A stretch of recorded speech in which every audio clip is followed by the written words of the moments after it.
नमस्कार, city focus में आप सभी का स्वागत है। इसमें कोई शक नहीं है कि मेट्रो हैदराबाद के आरंभ होने के बाद लोगों के लिए आरामदायक का सफर करने का अवसर मिल रहा है।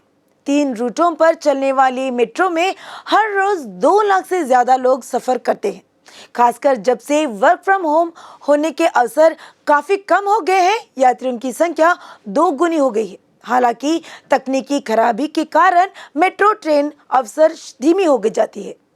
संचार सर्वोत्तम ट्रेन नियंत्रण प्रणाली में तकनीकी खामियां यात्रियों के लिए अब परेशानी का सबब बन गया है। इसी तरह यात्री आईटी कॉरिडोर में मेट्रो ट्रेनों की संख्या बढ़ाने की मांग कर रहे हैं।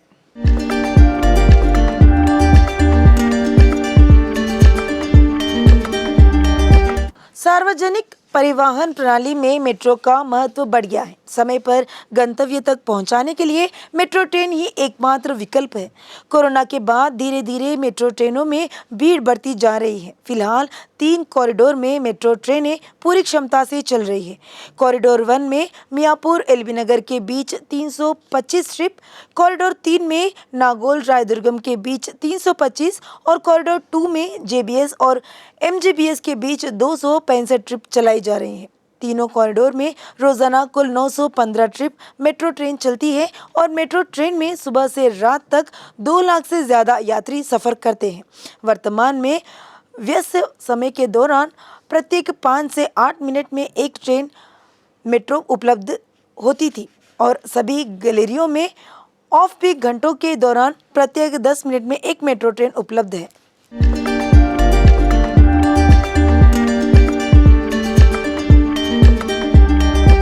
शहर के निवासी मेट्रो से यात्रा करने में रुचि रखते हैं क्योंकि मुख्य शहर से शहर के सभी हिस्सों में जाने के लिए मेट्रो रेल लाइनें उपलब्ध हैं। इसका प्रमाण यह है कि गणेश चतुर्थी के मद्देनजर एक दिन में 3,99,000 लोगों ने मेट्रो में सफर किया।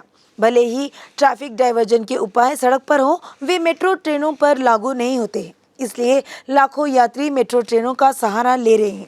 हालांकि ट्रेनों में सफर कर रहे कुछ लोग भीड़भाड़ बढ़ने की स्थिति में सोशल मीडिया पर तरह तरह से अपनी राय व्यक्त कर रहे हैं। यात्री ट्रैफिक के हिसाब से संबंधित कॉरिडोर में मेट्रो सेवाओं को बढ़ाने की अवसर मांग करते हैं।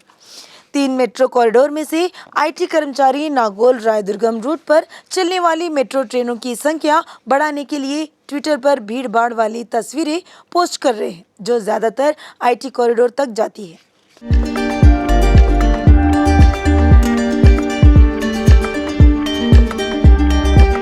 कई आईटी कर्मचारी यह राय व्यक्त कर रहे हैं कि पीक आवर्स के दौरान मेट्रो ट्रेन यात्रा बहुत कठिन होती है। अगर आप ऑफिस जाना चाहते हैं तो आपको भीड़-भाड़ वाली ट्रेनों में सफर करना होगा। यात्रियों का कहना है कि अमीरपेट से हाईटेक सिटी जाने वाले रूट पर सभी सुबह 9 से 11 बजे के बीच और फिर शाम 4 से 7 बजे के बीच ट्रेनों की संख्या ज़्यादा है। अब भी यात्री मेट्रो अधिकारियों से पीक आवर्स के दौरान निर्दिष्ट मार्गों पर अतिरिक्त ट्रेनें चलाने का सुझाव दे रहे हैं।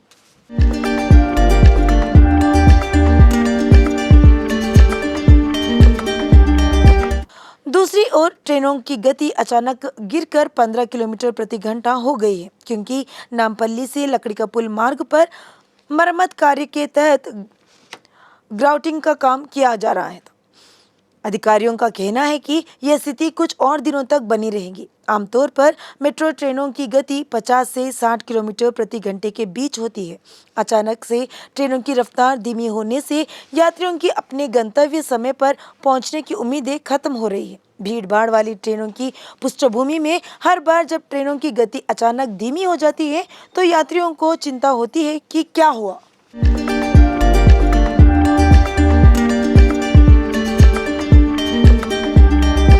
सिटी मेट्रो ट्रेन एक संचार आधारित ट्रेन नियंत्रण प्रणाली का उपयोग कर रही है, जिसमें ड्राइवर की आवश्यकता नहीं होती है। जलवायु परिवर्तन और वायु प्रदूषण में अचानक वृद्धि के कारण यह तकनीक अक्सर विफल हो जाती है। इस समय ट्रेनों के पटरियों पर रुकने, गति में कमी आदि की समस्या आसपास है। इस संदर्भ में विशेषज्ञ स्पष्ट करते हैं कि हमारे शहर की परिस्थितियों के अनुसार तकनीकी को संशोधित किया जाना चाहिए।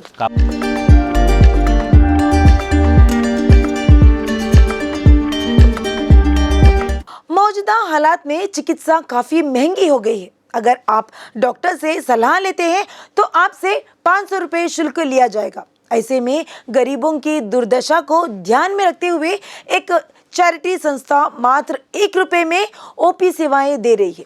वह चैरिटी कहाँ है? चैरिटी की चिकित्सा सेवाओं में क्या खास है?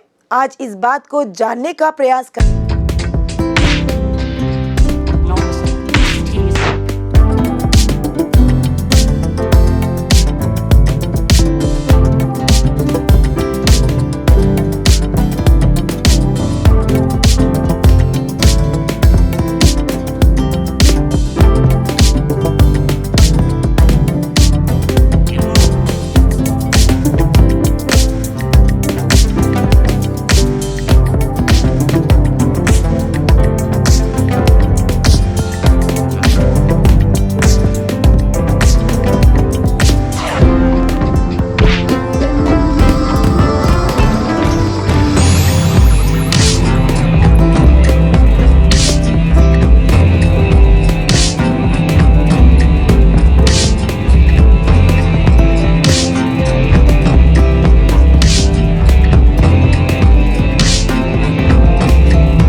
सोशल मीडिया पर डीएसआर और डीवीआर चैरिटेबल ट्रस्ट द्वारा दी जा रही सेवाओं को देख मरीज कह रहे हैं कि वे यहाँ चिकित्सा सेवाओं के लिए आ रहे हैं।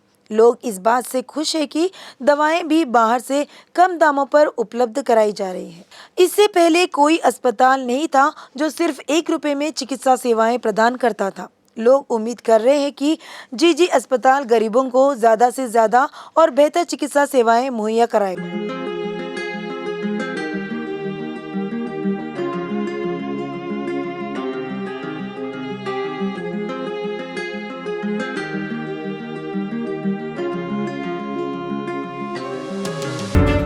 हैदराबाद में महिला का गला रेतने का मामला अब एक नया मोड़ ले लिया है।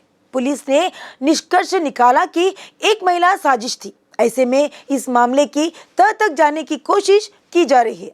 हैदराबाद में आधी रात को एक महिला पर चाकू से किए गए हमले में एक अप्रत्याशित मोड़ आया। पुलिस ने निष्कर्ष निकाला कि महिला के नाराज होने और विजय सिंह को फंसाने के लिए यह कहानी गाड़ी थी, जिसे आरोपी माना जाता है। पहले महिला ने बताया कि मागंटी गोपीनाथ के व्यक्तिगत सचिव विजय ने चाकू से महिला का गला काटा। महिला के गले पर खून के निशान थे। नतीजतन पुलिस ने सोचा कि उसे बहुत खून बह रहा है और उसे अस्पताल ले जाया गया। पीड़ित महिला को इंसाफ दिलाने की मांग को लेकर बीजेपी कांग्रेस नेताओं ने पंजागुट्टा थाने के सामने प्रदर्शन किया। उन्होंने पीड़ित महिला के लिए इंसाफ की मांग की। उन्होंने पुलिस से पूछा कि क्या वे सत्ताधारी दल के किसी व्यक्ति को गिरफ्तार क्यों नहीं करते। पुलिस ने आंदोलनकारियों को गिरफ्तार कर एसआर नगर थाने ले गई। विजय सिंह ने महिला द्वारा लगाए गए आरोपों का खंडन किया। उसने बताया कि महिला ने जो घटना को लेकर पुलिस को जो समय बताया है, उस समय वह घर पर था और इस संबंध में उसने सबूत भी पेश किया। मीडिया के समक्ष आकर ठोस सबूत दिखाए। उन्होंने आरोप लगाया कि यह साजिश सिर्फ उनके विकास को सहन करने के लिए की गई है। जय सिंह ने कहा कि उनके पास सारे सबूत हैं, लेकिन जब महिला को इलाज के लिए अस्पताल ले जाया गया तो डॉक्टर भी जांच के बाद हैरान रह गए। यह निष्कर्ष निकाला गया कि महिला के गले पर घाव का कोई निशान नहीं था। चिकित्सकों ने भी पुलिस को इस संबंध में जानकारी देते हुए रिपोर्ट सौंपी। विजय सिंह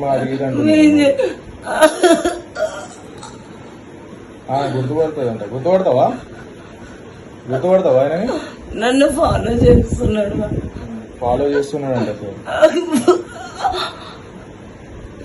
ఆల్రెడీ కాల్ వస్తుంది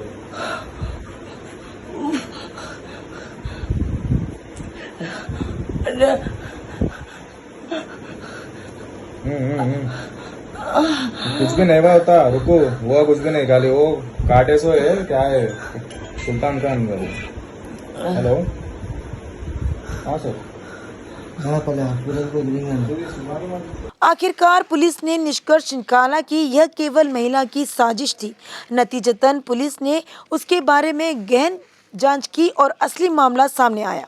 विजय सिंह और महिला की मुलाकात कुछ महीने पहले फेसबुक के जरिए हुई थी और इसके चलते उनका विवाहेतर संबंध बन गया था। इस वजह से विजय सिंह समय समय पर उनके पास आता जाता रहता था, लेकिन हाल ही में वह उसे कितनी बार भी कॉल करे वह महिला के पास नहीं जा पाया। पुलिस जांच में सामने आया कि विजय सिंह से मिलने के लिए महिला ने यह नौटंकी की थी। ఇంకోటి ఏంటంటే అయితే ఇప్పుడు 2-3 టైమ్స్ అయితే వెళ్ళి కలవడం అనేది అయితే జరిగింది మా వైఫ్ తోటి. సో సడన్ గా మళ్ళా అంటే సూరజ్ అని చెప్పి పిలిచింది, సరే అని చెప్పి నాకు పిలిచారు. लेकिन क्या उसके पति ने जानबूझकर शिकायत की क्योंकि उसका नाटक उजागर हो गया था, या पत्नी की झूठी कहानी सुनकर शिकायत की? पुलिस मामले की तह तक जाने का प्रयास कर रही है। अब महिला अस्पताल से घर जा चुकी है। पुलिस इस पर विचार कर रही है कि इस मामले में कैसे कार्रवाई की जाए। तो यह था आज का सिटी फोकस। अगले सिटी फोकस के साथ फिर आपके सामने हाजिर होंगे। तब तक सतर्क रहिए। धन्यवाद।